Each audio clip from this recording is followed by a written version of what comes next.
বারবারই বলেছি যে আমি কাজ করতে পারিনি, আমাকে কাজ করার সুযোগ করে দেওয়া হয়নি, বা আমি যে কাজগুলো করা অ্যাসাইন ছিল আমার জন্য, যেটা আমার করার কথা, সেখান থেকে বারবার আমাকে কাজ না করিয়ে আমাকে পেন অ্যান্ড পেপারে আমার মানে এটা আমাকে ডেজিগনেশনটা হোল্ড করতে হয়েছে।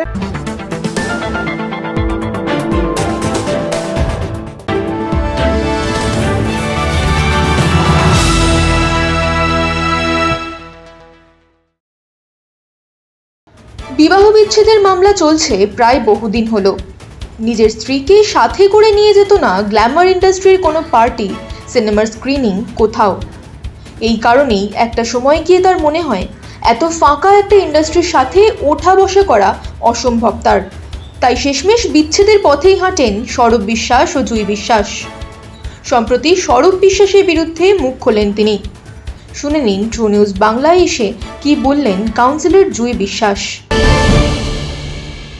যদি আমার প্রথম প্রশ্ন আপনাকে, হঠাৎ করে এমন কি ঘটলো যে আপনি সৌরভ বিশ্বাসের বিরুদ্ধে সোচ্চার হলেন? এই যদি এই ঘটনাটা একটু খুলে দর্শকদের সামনে বলেন।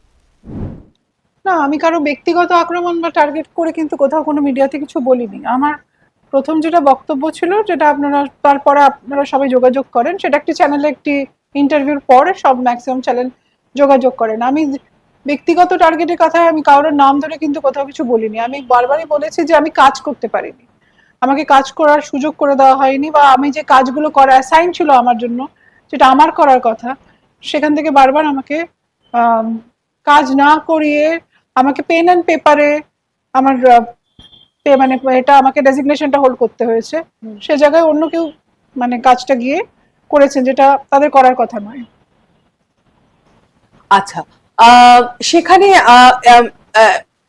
মানে আমরা এটাও শুনেছি কিছু সংবাদ মাধ্যমে যে আপনি সৌরভ বিশ্বাসের কাছ থেকে ডিভোর্স চাইছেন, সেটা কি কারণে?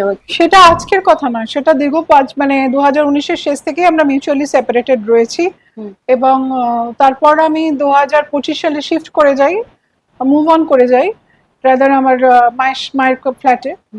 আর এবছর শুরু থেকে আমাদের যে ল মানে লিগাল যে ব্যাপারটা, লিগাল সেপারেশনে ডিভোর্সের ব্যাপারটা, সেটা স্টার্ট হয়েছে। এটার সঙ্গে রাজনীতি মানে এখন ভোটের পর শুরু হয়েছে এমন নয়, এটা চলছে লাস্ট 5-6 বছর ধরেই চলছে। কি কারণে, মানে কারণগুলো কি রাজনৈতিক, বা রাজনৈতিক বলবো না, বা আমি কর্মগত কারণে আপনাদের মধ্যে মতবিভেদ চলছিল নাকি? না, অ্যাকচুয়ালি ইটস মানে very personal question, this is not the right forum to address it, it's a legal matter. So আমি যা বলার কোর্টকে বলবো, এখানে তো বলার কোনো অবকাশ নেই। হ্যাঁ, কাজ তো করতে পারিনি অবশ্যই, এটা তো বারবার একই কথা বলছি যে আমার অ্যাজ আ বড় চেয়ারপারসনও আমাকে অনেক জায়গায় যেখানে আমার যাওয়ার কথা, সেখানে আমার থাকার কথা, অফিসিয়ালি থাকার কথা, আমার নাম সেখানে অফিসিয়ালি থাকার কথা, সেখানে আমাকে ডাকা হতো না। কাউন্সিলরদের উপরে চাপ দেওয়া হতো যাতে আমায় না ডাকে। উদ্বোধন হতো কেএমসির বিভিন্ন উদ্বোধনের অনুষ্ঠানে আমার ফলকে আমার নাম থাকতো না। এগুলো আমি ম্যাক্সিমামটাই জানিয়েছিলাম শীর্ষ নেতৃবৃন্দকে, কিন্তু কোনো ফিডব্যাক পাইনি। অ্যাকচুয়ালি উনি এতটাই মানে ওনারা এতটাই কিছু মিনিস্টারের উপরে ডিপেন্ডেন্ট ছিলেন, তাদের ওই ব্যারিকেডটা ভেঙে ওনারা মানে শীর্ষ নেতৃবৃন্দ বেরোতে পারেনি। আপনি শীর্ষ নেতৃত্বকে জানানোর পরে ওখান থেকে আপনার কোনো ফিডব্যাক আসেনি? ফিডব্যাক আসেনি। আচ্ছা, আগামী যদি এই প্রবলেম তো এখনো নিশ্চয়ই পারসিস্ট করছে, জুইদি, যদি আমি ভুল না বলি। না, এখন পারসিস্ট করছে না, কারণ এখন গভর্নমেন্ট চেঞ্জ হয়ে গেছে। এখন অ্যাজ সাচ তুমি যদি দেখো যে এখন কিন্তু সেইভাবে কোনো উদ্বোধনের ব্যাপার নেই। ইলেকশনের আগে যত প্রকল্প হয়েছে, সেই প্রকল্প উদ্বোধন হয়েছে, আর যেখানে যা প্রোগ্রাম ছিল সব প্রোগ্রামে কিন্তু বিফোর ইলেকশনের পর কিন্তু আর কোনো অ্যাক্টিভিটিস নেই সেইভাবে, পার্টিরও নেই বা কেএমসিরও নেই। কারণ কেএমসি এর মধ্যে একদমই খুব কম কাজ হচ্ছে, খুবই কম, যেহেতু এখন সবাই একটা রুলিং পার্টি এসছে, চেঞ্জ হয়েছে, এদের একটু বুঝে নিতে সময় লাগবে। তো এখন KMC is also almost stagnant. তো সেখানে এখন আর কিছু নয়, জেতার পর মানে আমি ইলেকশন রেজাল্ট বেরোনোর পর না, আমি এটা বলছি ভোটের আগের কথা। আচ্ছা, যদি এখন কারেন্টলি যদিও বিজেপি সরকারে আছে, কিন্তু কেএমসি তো সরকারের নয়, কেএমসি টিএমসির আন্ডারে আছে এখনো অবধি। যদিও কিছুক্ষণ আগের খবর হচ্ছে যে সন্দীপন সাহা এবং ঋতব্রত সিনহা বেরিয়ে নতুন দল করছে, নব্য ঋতব্রত তৃণমূল, বন্দ্যোপাধ্যায়। ঋতব্রত বন্দ্যোপাধ্যায়ের দল করছে নব্য তৃণমূল বলে। যাই হোক, টিএমসির আন্ডারে আছে। সেইখান থেকে দাঁড়িয়ে কি আপনার একটু মানে আপনার মানে আমি কেএমসির কথা বলছি, কেএমসি অফিসিয়ালসদের একটু অসুবিধা হচ্ছে না তো? রিপোর্ট এখানে দুখানা বস হয়ে গেল, একজন সরকারে আছেন, আরেকজন আবার কেএমসি তার আন্ডারে আছে, সেখানেও কোন দল চলছে? আমাদের অ্যাকচুয়ালি কাজ করতে এখন অব্দি কোনো সেরকম অসুবিধা হচ্ছে না, কারণ দেখো বড়তে তো একটা সেট আপ থাকে, বড় সেট আপ অনুযায়ী বড় কাজ করছে। এবার নতুন প্রকল্প যেগুলো আসছে সরকার আসার পর, যেমন অন্নপূর্ণা ভান্ডার, যেটা লক্ষ্মীর ভান্ডার ছিল এখন অন্নপূর্ণা ভান্ডার হয়েছে, তার কাজ ইতিমধ্যেই আরম্ভ হয়েছে। কিছুক্ষণ আগেই আমি সমস্ত অন্নপূর্ণা ভান্ডারের কাজ তদারকি করে, এখনো ফর্ম সাবমিশনের কাজ চলছে, সেগুলো করলাম। সুতরাং বড়োর প্রসেস তো বড়োতে যেরকম চলা সেরকম চলবেই। এবার হ্যাঁ, কিছু ফাইল আটকে যাওয়া, কিছু যেরকম বড়োতে লাস্ট 3-4 মাসে যে বড় এক্সিকিউটিভ যেটা আমাকে কমপ্লেন করছিলেন, যেটা এখানকার এক্সপেন্ডিচার কস্ট, মানে যেগুলো বিল পাস হয়ে যাওয়া উচিত এখনো আসেনি, তো সেগুলো হয়তো নতুন, যেহেতু এখন কমিশনার নতুন, একটু সময় নিয়ে হয়তো উনি সবকিছু খুঁটিয়ে দেখে ভালো করে তারপরেই হয়তো ব্যাপারটা উনি হয়তো বিলগুলো উনি করবেন, অ্যাপ্রুভ করবেন। তো সেই সমস্ত কিছু টেকনিক্যাল কারণ তো রয়েছে, কিন্তু তেমন না যে রুলিং পার্টি এসে গেছে বলে কেউ কাজ করছে না, তেমনটাও নয়। যদি ফেরত যাব একটু স্বরূপ বিশ্বাসের ওপরে, ইনভেস্টিগেটিং এজেন্সিসদের কাছে কি কোনো অরূপ বিশ্বাসের এগেনস্টে, স্বরূপ বিশ্বাস না, অরূপ বিশ্বাসের এগেনস্টে কি কোনো মানি লন্ডারিং অ্যাক্টিভিটিস এর কোনো আমার আইডিয়া নেই। সেখানে উনি আমাদের পরিবারের সঙ্গে থাকতেন না অনেক বছর। আমি নিজেই তো এখানে 2019 সালের শেষ থেকে মিউচুয়ালি সেপারেটেড, আর অরূপ বিশ্বাস সম্পূর্ণ আলাদা, উনি মিনিস্টার্স ফ্ল্যাটে থাকতেন 2020 সাল থেকে। সুতরাং আমার সঙ্গে সেইভাবে যোগাযোগ নেই। আমি এখানে এসে জানলাম যে আপনি মানে অনেক দিন থেকে সেপারেটেড, আর তারপরে এই বছরের প্রথমের দিক থেকে ব্যাপারটা লিগ্যাল হয়, লিগ্যালি আপনি ফাইল করেন আই গেস। কিন্তু অনেকে ভাবতো যে ফাইল করিনি, it's a mutual thing, mutual, হ্যাঁ, বাট যদি না হয় তাহলে তো I have to go and file. go ahead and file. Lot of people ভাবে যে that you filed after divorce, মানে টিএমসি যে হেরে যাওয়ার পর আপনি ডিভোর্সটা ফাইল করেছেন, এরকম কি কোনো প্রচার বা কি ভাবছে আমি জানি না। লোকে দেখো অনেকেই অনেক কথা ভাবে, অনেক কথা বলে, বিকজ তারা তো আমার বাড়ির ভেতর কথা জানে না, তাদের দোষ নয়। আমি কাউকে তো দোষ দিতে পারবো না, কারণ তারা কার বাড়ির ভিতরে কি হচ্ছে সেটা কারোর পক্ষেই জানা সম্ভব নয়। দূর থেকে বসে অ্যাজাম্পশন করা যায়, দূর থেকে বসে গেস করা যায়, কিন্তু দূর থেকে বসে লোককে জাজ করা যায় না।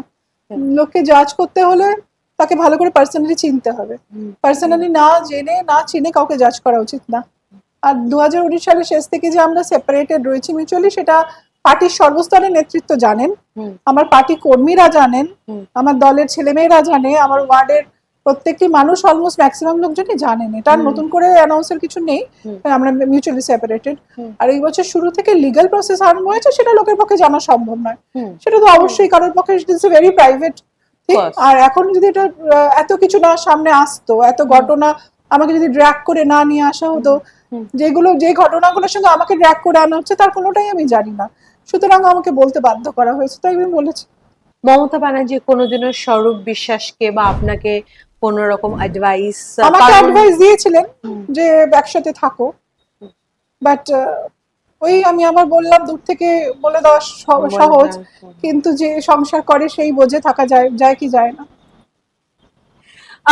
যদি স্বরূপ বিশ্বাস টলিউডকে অনেকটা কন্ট্রোল করতেন, সবকিছুই ওনার আন্ডারে, কোন মুভি কে কাজ পাবে না পাবে আমরা বাইরে থেকে জানতাম, যে সেটা আমি জানি না টলিউডের ব্যাপারে, আমি একদমই জিরো নলেজ আমার। কেন আমার টলিউডে যাতায়াতও ছিল না, কোন সিনেমার প্রিমিয়ারও আমাকে কখনো তোমরা দেখোনি লাস্ট 10 বছর 15 বছরে, না আমি টলিউডে কোনো প্রোগ্রামে গেছি, না কোনো প্রিমিয়ারে গেছি, না টলিউডের কোনো নায়ক নায়িকা বা অভিনেতা বা ফিল্ম ডিরেক্টর বা প্রডিউসারের সাথে আমি মানে কোথাও কোনো গসিপ করেছি। সুতরাং আমার পক্ষে জানা একেবারেই সম্ভব নয়। যতটুকু তোমরা জানো অতটুকুই আমি জানি, ওর বেশি কিছু জানি না আমি টলিউডের ব্যাপারে আমি একদমই জানি না কিছু। কিন্তু যদি শুনেছিলাম মাঝে ব্যান্ড ফ্যান হয়েছে প্রচুর লোকজন, হ্যাঁ সেই জন্য সেটা আমি সমর্থন করি না কখনোই। ব্যান্ড কালচার আমি সমর্থন করি না, কারণ ব্যান্ড কালচার কেন সমর্থন করতে যাবো? আজকে কে কি সিনেমা তৈরি করবেন, কে কোথায় অভিনয় করবেন, কে করবেন না, সেটা সেই ফিল্ম ডিরেক্টর প্রডিউসার তারা ঠিক করবেন। এবং সেটা একজন শিল্পীর শিল্প সত্তাকে অপমান করা হয়। তিনি কি ছবি বানাবেন সেটা তার ব্যাপার, তিনি কোথায় যাবেন কোথায় যাবেন না সেটা তার ব্যক্তি স্বাধীনতার মধ্যে পড়ে। কি সিনেমা বানাবেন কি বানাবেন না সেটা যদি আমাদের বিরোধীও মানে আমাদের বিরোধিতা করেও হয়, তাহলেও তো আমাকে ক্রিটিসিজম শোনার ক্ষমতা আমার থাকতে হবে। যদি আমার এগেনস্টেও মনে হয় যে যাচ্ছে, তবুও তো আমাকে আমার ক্রিটিসিজম শোনার তো ক্ষমতা থাকতে হবে। আমি সরকারে আছি বলে আমি মানে সব ভালো কাজ করছি আর সব ঠিক করছি, আর বিরোধীরা সব ভুল বলছে, তা তো হয় না, দুটো তো হয় না একসাথে। আমারও তো ভুল হতে পারে, এবং মানুষ যদি সেটা আমাকে শুধরে দেয়, আমি কেন শুধরাবো না? যদি there would be investigations and FIRs against Arup স্বরূপ বিশ্বাস খুব তাড়াতাড়ি, বিভিন্ন শোনা যাচ্ছে সব বিভিন্ন সূত্র থেকে যে স্বরূপ এবং অরূপ বিশ্বাসের এগেনস্টে বিভিন্ন ধরনের FIR লঞ্চ করা হবে, বিভিন্ন কেসের এগেনস্টে। সবচেয়ে বড় কেস যেটা হচ্ছে মেসি ইভেন্ট যেটা হয়েছে, যেখানে শতদ্রু 100 কোটি টাকার ডিফেমেশন কেস দেবে। যদি আপনাকে টেস্টিমনি হিসেবে কল করা হয়, are you willing to appear for this case? হ্যাঁ নিশ্চয়ই, তদন্ত যদি কোনো প্রয়োজন হয় আমি নিশ্চয়ই যাবো। স্বরূপ বা অরূপ বিশ্বাস কি কখনো তাদের ফলোয়ার্স থ্রেটেন করেছে, যে মানে আপনাকে থ্রেটেন করেছে মিডিয়ার কাছে? কখনো থ্রেটেন বলবো না, আপনাকে বলেছে মিডিয়ার কাছে কখনো কথা বলতে না বা পার্সোনাল ইনফরমেশন শেয়ার করতে না, নাকি এটা only by your own, whatever you have done till now is by your own choice? না, থ্রেটেন তো দেখো ওরকম ভাবে কেউ করে না। কেউ কি থ্রেটেন করে? কোনো বুদ্ধিমান লোক থ্রেটেন করে না। কিন্তু আজকে আমার দুটো বাচ্চা আছে, ঠিক আছে, তাদের কথাটা আমায় ভাবতে হচ্ছে। যখন আমি ক্যামেরার সামনে মুখটা খুলছি, তাদের সেফটি সিকিউরিটিটা তো আমাকে ভাবতে হচ্ছে, আমার নিজেরটা নয়। আমি নয় পলিটিক্যাল, আমি নয় লড়ে নেব, আমি ফাইট করে নেব। আমাকে যদি কেউ মানে ইনজিওরও করে, আমি সেটা ঘুরে রিপ্লাই ব্যাক করার ক্ষমতা রাখি। কিন্তু আমার বাচ্চাগুলোর সেফটি সিকিউরিটি তো আমার কাছে প্রাইমারি কনসার্ন। যখন শাসন ক্ষমতায় একটা দল থাকে, খুব স্বাভাবিকভাবেই তাদের বিরুদ্ধে মুখ খোলা যায় না, সেটা তোমরা খুব ভালো করেই জানো। মানে খুঁজেই পাওয়া যেত না হয়তো আমাকে মুখ খুললে।